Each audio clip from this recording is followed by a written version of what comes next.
আমি আর আজাদ অনেক দিন ধরে ট্রাক চালাই। সেদিন রাতেও আমরা মাল ডেলিভারি দিতে বেরিয়েছি। রাত তখন 10টা। ফাঁকা রাস্তা দিয়ে আমাদের গাড়ি এগিয়ে চলেছে।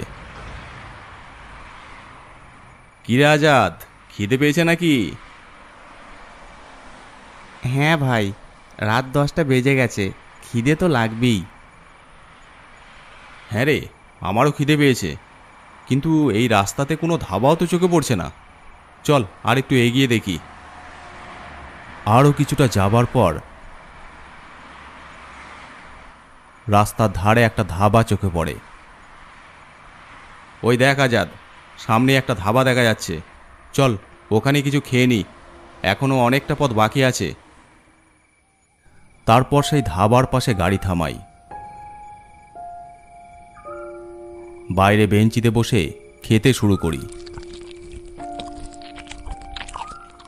তা বাবুরা কত দূর যাবে? আমরা ভুবনপুর যাব। সে তো এখনো অনেক দূর, তাও 2 ঘন্টা লাগবে।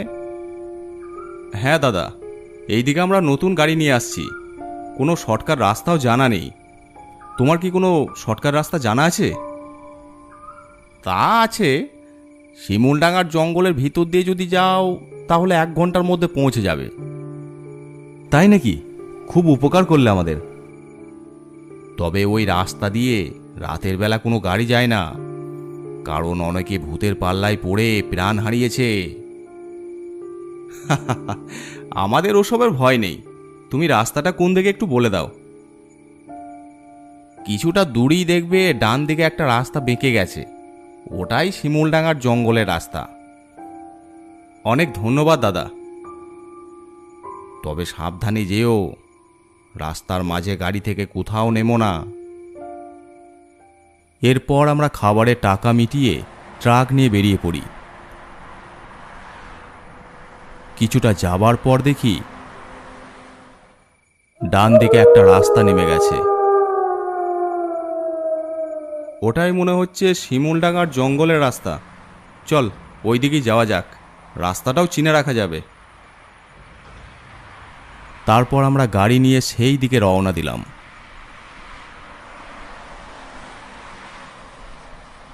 চারিদিকে জঙ্গল, আর মাঝখান দিয়ে রাস্তা চলে গেছে। রাত তখন প্রায় 11:30 হবে। আমরা গল্প করতে করতে ট্রাক নিয়ে এগিয়ে যেতে লাগলাম। একদম শুনশান রাস্তা, একটাও গাড়ি নেই, শুধু আমরা এগিয়ে যাচ্ছি। সত্যি ভাই, এই রাস্তাটা বড্ড নিরিবিলি, একটা গাড়িও দেখলাম না। হ্যাঁ, লোকটা তো আগেই বলল কেউ নাকি রাতে এই রাস্তা দিয়ে গাড়ি নিয়ে যায় না, ভূতের ভয়ে। তখন প্রায় আমরা অর্ধেক রাস্তা চলে এসেছি। রাত তখন 12টা। হঠাৎই কোনো কারণ ছাড়াই আমাদের গাড়ির স্টার্ট বন্ধ হয়ে গেল। কি ব্যাপার, হঠাৎ স্টার্ট বন্ধ হয়ে গেল কেন রে? এমন তো হওয়ার কথা নয়। বেশ কয়েকবার চেষ্টা করলাম, কিন্তু কিছুতেই স্টার্ট নিল না। না, ইঞ্জিনে কিছু হলো নাকি দেখতে হবে, চল। কিন্তু ধাবার ওই লোকটা বলেছিল গাড়ি থেকে যেন না নামি। আরে ধুর, তুইও না, ওসব কথা বাদ দে। আজাতে নামার ইচ্ছা ছিল না, কিন্তু আমার কথাই শেষে নামতে হলো। ট্রাক থেকে নামতেই একটা শীতল হাওয়া আমাদের শরীর স্পর্শ করে চলে গেল। আজাদ, তুই বনেটটা খুলে দেখ সব ঠিক আছে নাকি, আমি একটু হালকা হয়ে নিচ্ছি। আজাদ গাড়ির সামনে চলে গেল, আর আমি রাস্তার পাশেই হালকা হতে শুরু করলাম। সামনে তাকিয়ে দেখি শুধু জঙ্গল আর জঙ্গল। এত বড় জঙ্গলের মাঝে শুধু আমরা। কোনো গাড়ি নেই, মানুষ নেই, কেউ নেই। তখনই দূর থেকে কোনো মেয়ের কান্না ভেসে এলো। শুনেই চমকে উঠলাম। কি ব্যাপার, এই গভীর জঙ্গলের মাঝখানে মেয়ে মানুষের কান্না ভেসে আসছে কেন? এখানে তো কেউ থাকে না। তাহলে কেউ কি বিপদে পড়েছে? আজাদও একবার গাড়ির ভিতরে তাকায়, দেখে ভিতরের সিটে একটা মেয়ে বসে আছে। হ্যাঁ, ভালো করে তাকাতেই দেখে কেউ নেই। না, কেউ তো নেই। ভাইকে বললে আবার হাসবে। ভয়ের জন্য ভুলভাল কী সব দেখছি। আজাদ আমার কাছে আসে। ভাই, ইঞ্জিন তো ঠিকই আছে, তবে রেডিয়েটারে পানি নেই। ও আজাদ, গাড়ির ভিতর বোতলে পানি আছে, দেখ। তাড়াহুড়োতে পানি ভর্তি ভুলে গেছি, কিন্তু তুমি ওই দিকে তাকিয়ে কি দেখছো? তুই বোতলটা নিয়ে আয়। চল সামনে এগিয়ে দেখি কোনো পুকুর বা জলাশয় পাওয়া যায় নাকি, তারপর বলছি। আজাদ বোতলটা নিয়ে আসতেই আমরা জঙ্গলের ভিতর দিকে এগিয়ে যেতে লাগলাম।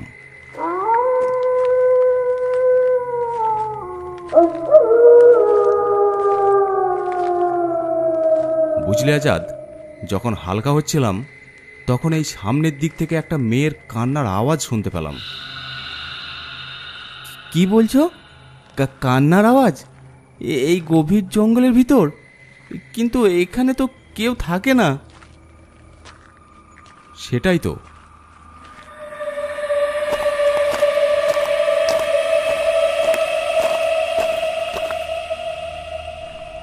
ব্যাপারটা ভালো ঠেকছে না।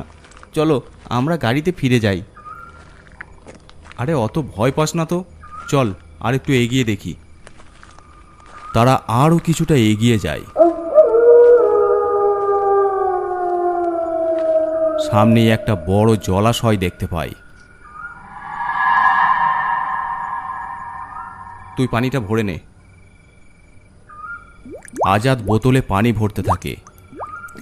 আমি চারিদিক তাকিয়ে দেখতে লাগলাম। হঠাৎ একটু দূরে একটা গাছের নিচে চোখ পড়তেই আমি স্থির হয়ে যাই। দেখি একটা মেয়ে উল্টো দিকে মুখ করে বসে আছে আর ফুপিয়ে ফুপিয়ে কাঁদছে। এবারে কান্নার আওয়াজটা আজাদও শুনতে পায়। সে তাড়াতাড়ি আমার কাছে আসে। ভাই, কার কান্নার আওয়াজ ওটা? ওই দেখ আজাদ, গাছের গোড়ায় একটা মেয়ে বসে আছে, ওই কাঁদছে। আমার মনে হয় এটা কোনো মেয়ে নয়, নিশ্চয়ই কোনো ভূত প্রেত। না হলে এই গভীর জঙ্গলে এত রাতে কি করবে? কিন্তু সত্যি যদি কোনো মেয়ে হয়? না ভাই, চলো তাড়াতাড়ি গাড়িতে যাই। দাঁড়া, আমি দেখে আসি। না, যেও না ভাই। ততক্ষণে আমি এগিয়ে গেছি। মেয়েটার পিছনে গিয়ে বললাম, কে তুমি? এই গভীর জঙ্গলে এখানে একা বসে বসে কাঁদছো কেন? মেয়েটার কান্না বন্ধ হয়ে যায়। মেয়েটা ধীরে ধীরে পিছন দিকে ঘুরে। আমাকে বাঁচান, কয়েকজন ডাকাত আমার গাড়ি দাঁড় করাই। তারপর আমার সর্বনাশ করতে চাইলে আমি এই জঙ্গলের ভিতর দিয়ে চলে আসি। এখন আমি বুঝতে পারছি না কোথায় যাব, কোন দিকে রাস্তা। না না, আপনার ভয় নেই, আমাদের সাথে আসুন, আমরা আপনাকে ঠিক জায়গায় পৌঁছে দেব। অনেক ধন্যবাদ দাদা আপনাকে। আসুন। চল আজাদ, দেখলি তো, তুই খামোকা ভয় করছিলি। চল এবার গাড়িতে চল। তারপর আমরা গাড়ির দিকে এগিয়ে যেতে লাগলাম।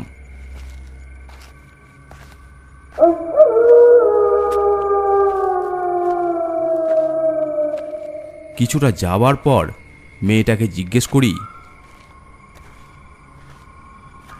আচ্ছা আপনার বাড়ি কোথায় বলুন তো, আমরা আপনাকে তাহলে সেখানেই নামিয়ে দেব। কিন্তু কোনো উত্তর আসে না। পিছনে তাকাতেই দেখি মেয়েটি কোথাও নেই। হে কি, মেয়েটা কোথায় গেল? তাই তো, পরিস্থিতি ভালো ঠেকছে না ভাই। আচ্ছা, মুশকিল তো। এরই মধ্যে মেয়েটা হাওয়া হয়ে গেল। চারিদিকে টর্চ মারতেই দেখি একটা গাছের নিচে মেয়েটা উল্টো দিকে মুখ করে দাঁড়িয়ে আছে। ওই তো ওখানে দাঁড়িয়ে। মাথায় কি গন্ডগোল আছে নাকি বলতো? এই যে শুনছেন, হঠাৎ দাঁড়িয়ে পড়লেন কেন? আসুন তাড়াতাড়ি, এই জঙ্গলটা খুব একটা ভালো নয়। তখনই মেয়েটা আমাদের দিকে ঘুরে দাঁড়ায়। তখন ওর ভয়ঙ্কর রূপ দেখে আমরা ভয়ে আঁতকে উঠি।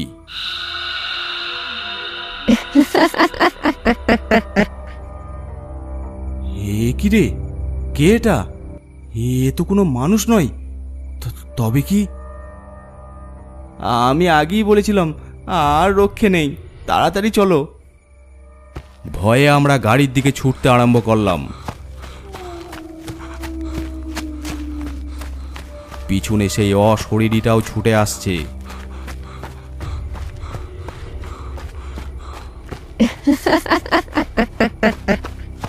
কেউ তোদের বাঁচাতে আসবে না। এই জঙ্গলে যে দাঁড়িয়েছে সেই আমার শিকার হয়েছে। ছোট ছোট আজাদ, যত তাড়াতাড়ি সম্ভব আমাদেরকে গাড়ির ভিতর যেতে হবে। ওখানে পবিত্র জমজমের পানি আছে, ও আমাদের কিছুই করতে পারবে না।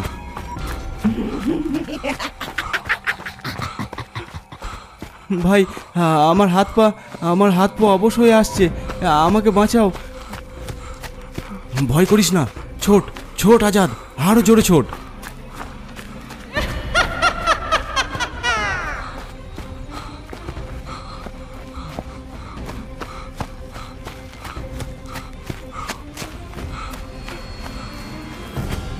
আমি কোনো রকমে ট্রাকে উঠে পড়ি, কিন্তু আজাদ উঠতে যাবে তখনই সেই অশরীরীটা আজাদের পা টেনে ধরে। বাঁচাও ভাই, আমাকে বাঁচাও। আমি মরতে চাই না, আমি মরতে চাই না।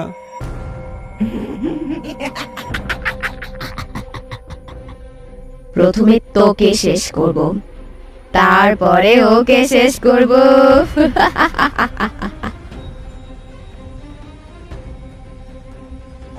আজাদের পা ধরে টানতে টানতে রাস্তার মাঝে নিয়ে আসে, ঠিক আমাদের ট্রাকের সামনে।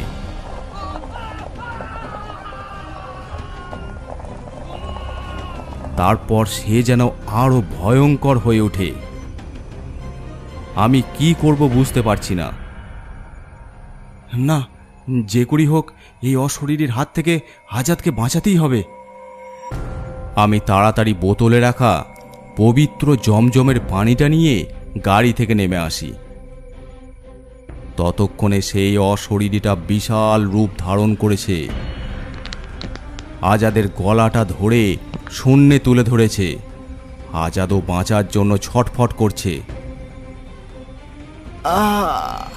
বাঁচাও, আমি মরে যাচ্ছি ভাই, আমাকে বাঁচাও। ও কি বাঁচাবে তোকে? তারপর ওকেও মরতে হবে। কেউ আমার থেকে বাঁচতে পারবে না। আজ তোরাও আমার হাতে মরবি। তুই ভয় করিস না আজাদ, আমি আসছি। আমি তাড়াতাড়ি বোতল থেকে পবিত্র জমজমের পানি নিয়ে ওই অশরীরীর গায়ে ছিটিয়ে দিই।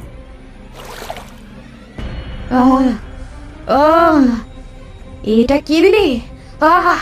জ্বলে যাচ্ছে আমার শরীর, জ্বলে যাচ্ছে। সে আজাদকে ছেড়ে দেয়। আজাদ মাটিতে পড়ে যায়। আরও একটু পানি নিয়ে ওর গায়ে ছিটিয়ে দিই। অসহ্য লাগছে, সহ্য করতে পারছি না আমি। যা যা, আজ তোরা বেঁচে গেলি, না হলে আজই তোদের শেষ দিন ছিল। সহ্য করতে পারছি না আমি। তারপর অদৃশ্য হয়ে যায় সেই অশরীরী। আমি তাড়াতাড়ি আজাদের চোখে মুখে পবিত্র জমজমের পানি ছিটিয়ে দিই। আজাদের জ্ঞান ফিরে আসে। খুব বাঁচা বেঁচে গেছি, আর এখানে নয়। চলো চলো, তাড়াতাড়ি পালাই চলো। তারপর আমরা ইঞ্জিনে পানি দিয়ে স্টার্ট দিতেই গাড়ি স্টার্ট নিয়ে নেয়। আর তাড়াতাড়ি আমরা সেখান থেকে গাড়ি নিয়ে গন্তব্যের দিকে রওনা দিই। লুকিং গ্লাসে দেখি সেই অশরীরীটা পিছনে দাঁড়িয়ে। কোনো রকমে আমরা জঙ্গলটা পার হই। যাবার পর একটা ধাবাতে গাড়ি দাঁড় করাই।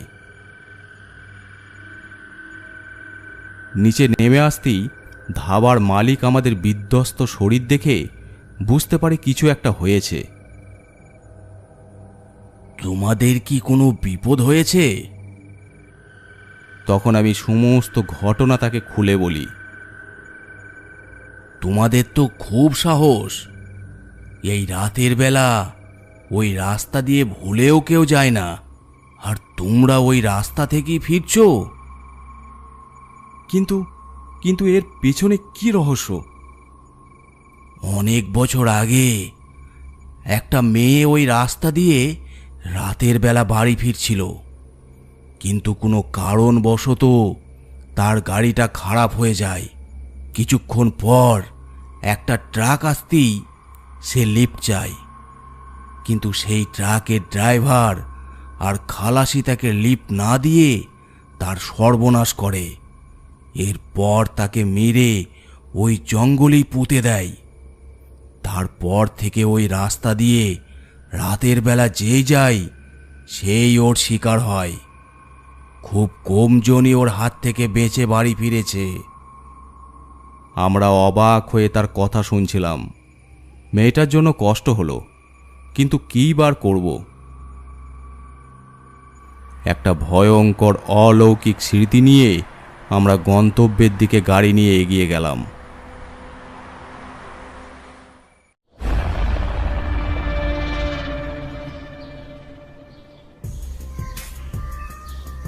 আজকের গল্পটি আপনাদের কেমন লাগলো অবশ্যই কমেন্ট করে জানাবেন। আর যদি ভালো লেগে থাকে অবশ্যই চ্যানেলটি সাবস্ক্রাইব করে দেবেন।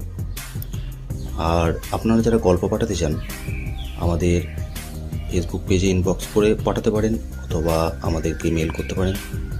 এছাড়াও আমাদের ইনস্টাগ্রাম আইডি আছে, আপনারা ফলো করে নিতে পারেন। সব কিছুর লিঙ্ক ডিসক্রিপশন বক্সে দেওয়া আছে।